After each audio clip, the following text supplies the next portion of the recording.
ඔවුන්ගේ දරුවෙකුටවත් හරියන්න එපා කියලා කියනවනේ නේ. කවදාවත් කියන්න එපා.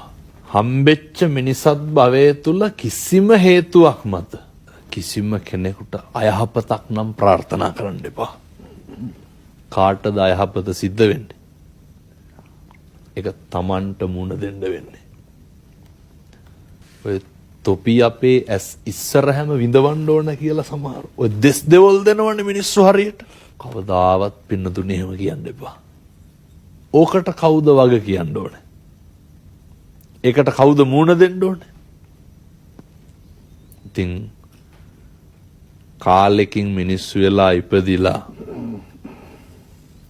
අපි හිතාගෙන ඉන්නේ අපිට කොච්චර කාලයක් යනකම් කතා කරන්න පුළුවන් වේද?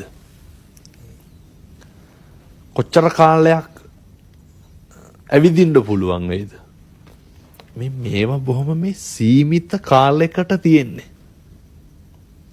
මේ ඉන්ද්‍රියන් ටික මෙහෙම හොඳට වැඩ කරන්නේ බොහොම පුංචි කාලයයි. මේ පුංචි කාලය තුල මේකෙන් ගත යුතු දේ තියෙනවා. මේ සංසාර විමුක්තිය පිණිසනේ භාග්‍යවතුන් වහන්සේ උගන්වන්නේ. ඉදම් මේ පුඤ්ඤ කම්මං ආසවක්ඛ්‍යා වහං හෝතු සබ්බ දුක්ඛා පමුච්ඡතු. බෞද්ධයාගේ පරමාර්ථය වෙන නිර්වාණයට ගමන් කරන්න මේ අතපය හතර වැඩ කරන්නේ බොහොම ටික කාලයයි, කෙටි කාලයයි.